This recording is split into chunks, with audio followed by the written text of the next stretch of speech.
Welcome to TRS Clips, the channel that we hope is like a brain workout for you.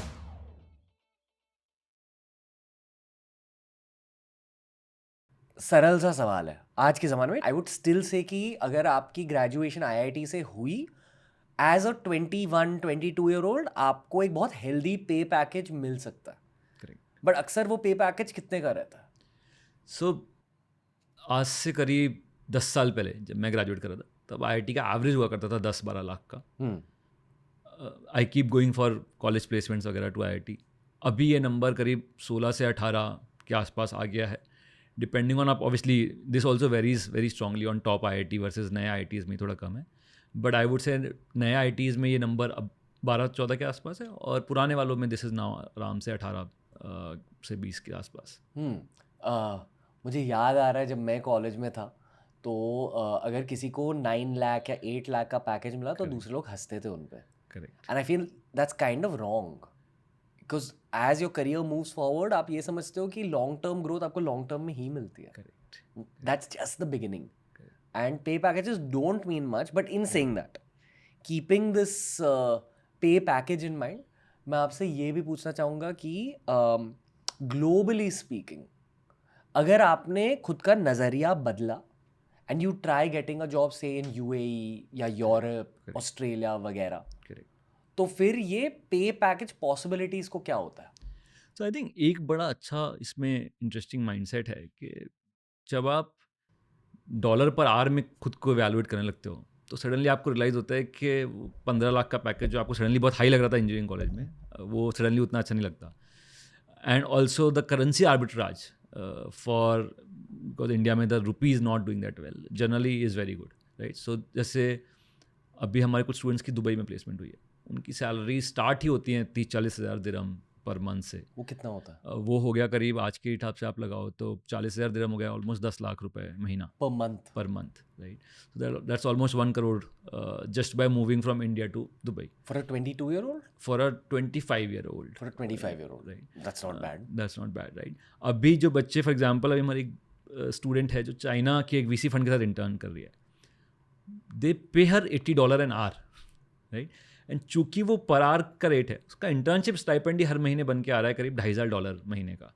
अब $2,500 again अगर आप आज now rupees at almost 80-90 something, अगर आप वो लगाओ कितने, almost it becomes 2 lakh rupees again. 2 lakh रुपए stipend in first year of college in undergrad कभी होता ही नहीं था। एज क्या होगी इनकी? This girl is 19-year-old, she is in first year of college. तो 19 साल की उम्र में $2,500 पर महीने का सिर्फ इंटर्नशिप स्टाइपेंड है, जॉब भी नहीं है ये वो कॉलेज के साथ कर रहे हैं। और ये वो अगले 2-3 साल तक कर सकते हैं। अगर आप 2-3 साल किसी का इंटर्नशिप करो तो ऑब्वियसली वो जॉब में भी कन्वर्ट हो जाएगी।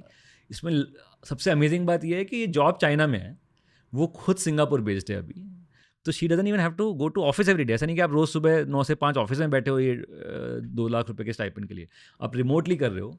ये पर आवर है तो आप अपने टाइम के हिसाब से कर रहे हो। किसी वीक आपको लग रहा है ज़्यादा काम है तो आप उस हफ्ते सिर्फ 15 घंटे काम कर रहे हो, किस हफ्ते आपको लग रहा है आप 20 घंटे कर सकते हो, 25 घंटे कर सकते हो। तो आपके पास लेवरेज भी ज़्यादा है कि आप उसको कितना बढ़ाना चाहते हो। So this is one example. And then obviously जैसे आप अगर और ज़्यादा डेवलप्ड इकनॉमीज़ में जाते हो, आप यूएस वगैरह में जाते हो, तो वहाँ पे तो फिर ये ऑलमोस्ट $1-1.5 से शुरू होने लग जाती है कहानी, which again becomes 1-1.5 crore plus packages. Okay. So just by changing currency itself, suddenly your ability to earn increases a lot. And इसमें थोड़ा क्रिटिसिज्म आता है कि लाइफ एक्सपेंसेस वहाँ पे ज़्यादा हैं, बट जो सेविंग्स हैं वो अगर आपको इवेंचुअली इंडिया में यूज़ करनी है तो the advantage becomes very massive. Yes. Wanted to bring up this counter argument कि ठीक है सैलरी ज़्यादा है, खर्चे भी ज़्यादा है वहाँ, करेक्ट। बट ओवरऑल जो सेविंग्स निकल के आती हैं करेक्ट। उनके साथ अगर आपने गेम खेली तो फिर वो एक खुद की रेवेन्यू स्ट्रीम बन सकती है, वो एक सेकंड सैलरी बन सकती है। करेक्ट। एक और छोटी सी काउंटर आर्ग्यूमेंट है, डॉक्टर जयशंकर जो हमारे फॉरेन मिनिस्टर है वो आए थे शो पर। करेक्ट। उन्हें भी मैंने ये पूछा था कि यार देखो जो यहाँ का जॉब मार्केट है as compared to global job market बहुत फ़र्क है, उसी वजह से लोग इंडिया को छोड़ते हैं। Correct. Now this leads to a larger problem called brain drain. Right. फिर डॉक्टर जयशंकर ने एज अ रिस्पॉन्स ये कहा कि नहीं, ये ब्रेन ड्रेन को देखने का नज़रिया बदलना चाहिए। हम चाहते हैं कि भारत से लोग बाहर जाए, डायस्पोरा निकले, वहाँ डॉलर Dirhams. पाउंड्स दिरहम्स में कमाए, वहाँ लाइफ बनाए, भारत का नाम रोशन करे और फिर थोड़ा सा पैसा वापस भेजे।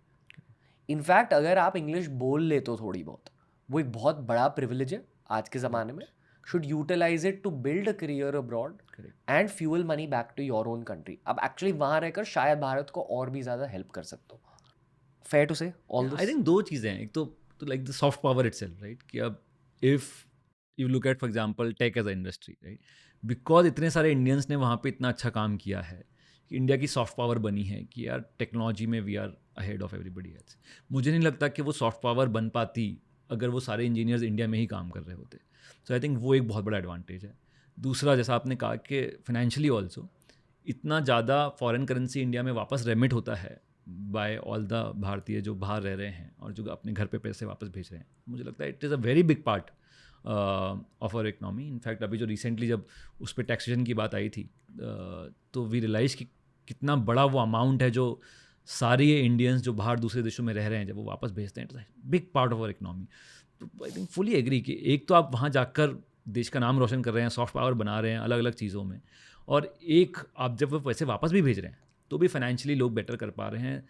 Very important point that you brought up, क्योंकि वो कहते हैं ना कि be the change you wish to see in the world. Correct, जहाँ पे भी सिटीजन्स ने रिस्पॉन्सिबिलिटी ले ली है या सिटीजन्स में वो कमिटमेंट है, जिस भी देश में जब भी वो वेव आई है लोगों में कि मुझे अपने देश को आगे बढ़ाना है, तभी वो देश आगे बढ़ पाया।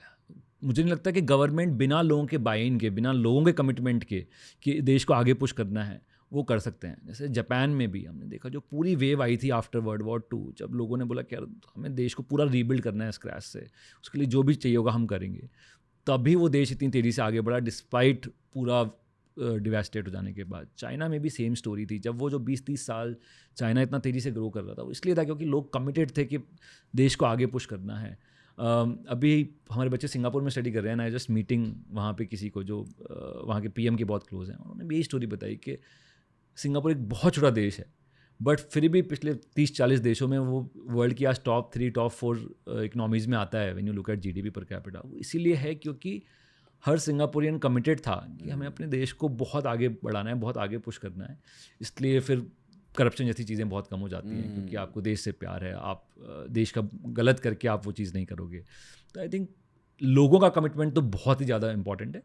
उसके बाद गवर्नमेंट शायद सपोर्टिंग रोल कर सकती है कि ठीक है अगर लोग कमिटेड हैं तो उनको क्या हम हेल्प करें, but without people buying into it I don't think it's possible for any country to progress. Effectively इस पूरे कॉन्वर्सेशन का सार ये है कि अगर देश को आगे लेकर जाना है, खुद के करियर को आगे लेके जाओ। Correct, work just for your self initially, हाँ, फिर जब सेविंग्स बन गए 10 सालों के बाद, फिर देश को हेल्प करने लगो। करेक्ट। आई थिंक अगर आप अच्छा कर रहे हो एंड आप सारे सही मीन्स के साथ काम कर रहे हो तो ऑब्वियसली देश का उससे फ़ायदा ही होने वाला है। Thank you for watching the clip दोस्तों। मेरा होप यह है कि आप हर हफ्ते इसी चैनल पर लौट आओ ताकि जितने भी पॉडकास्ट हम अपलोड कर रहे हैं ना, उनका सार आपको इस चैनल पर मिल जाए।